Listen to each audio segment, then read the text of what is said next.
In this video, I'm going to take you through some of the features of Canvas Calendar. Canvas Calendar is great for keeping students organized so that they have a visual representation of all their assignments throughout their Canvas, so in any course that's in Canvas. To access your calendar, you'll use the Root menu and choose Calendar. Teachers have a calendar as well as students, although yours may look a little different and yours has a bit more functionality. So when students access the calendar, they see an overlay of the month. If you scroll down, you'll see I've created an assignment for my AP students that would appear in their calendar. So they get just a little assignment here. They can hover over it to get more information, or they can click on it to get a full view of what the assignment is. So these are the directions that I built into the assignment when I did it. Now you have the edit or delete option because you're the teacher, the owner of the course. They would have like a submit option, so they can submit their assignments right from their calendar. And when they submit their assignments, this item would have a strike through it, indicating that students have submitted work for that assignment. Now you'll notice when I click on a different day on my calendar, I can add directly from the calendar. So I can add assignments, I can add to-dos, I can add events directly in the calendar feature. So what I would do is if I wanted to add an assignment, I could switch over to the assignment section. I would give it a title just like I would when building an assignment. So you'll notice mine usually says submit. If it's something that they have to submit in Canvas, I usually start with a directive, so I'm consistent when I name, but you don't have to do that. It could be anything. And then you would just title your assignment. It automatically defaults to the due date of the day that you've selected on the calendar. So if you have a specific time, like I like to make mine due at 8 a.m. So I just have to make sure I put that time in. Otherwise, I believe it will default to 11:59 p.m. And then it's going to ask you what course this assignment is associated with. So here I have all my active courses right now. This would be for my AP Lang kids. I'll call this test assignment.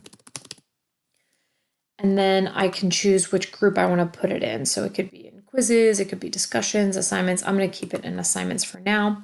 I can choose to sync it to my SIS if I sync grades to PowerSchool. And here I can use the toggle to either publish or keep it private. So I'm going to go ahead and publish.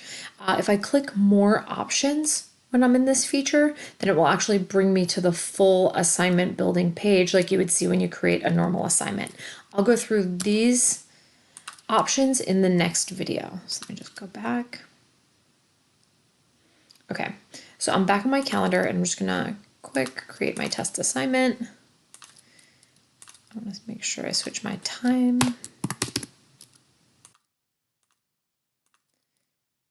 And we'll publish it. Now you'll see that assignment appears there on the calendar. If they click on it, they won't really see much because I didn't build it out on that full page, but I can choose to click on it and build it out from that page. Another thing I might do is I can create something like an event. So maybe I don't need the kids to submit anything, but I want them to, do something. So let's say read AMSCO pages 7 through 14.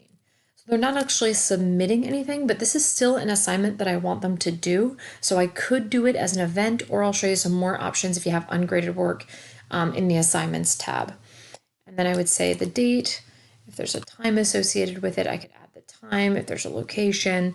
So you don't necessarily have to only build assignments. You could also do events, or you could do to-dos. And maybe the reading would be better as a to-do, but this will only appear on your calendar. So I don't think students can see this. So you're better off, if you want students to see it, doing events or assignments. The other thing I'm going to show you, so let me go to the course itself.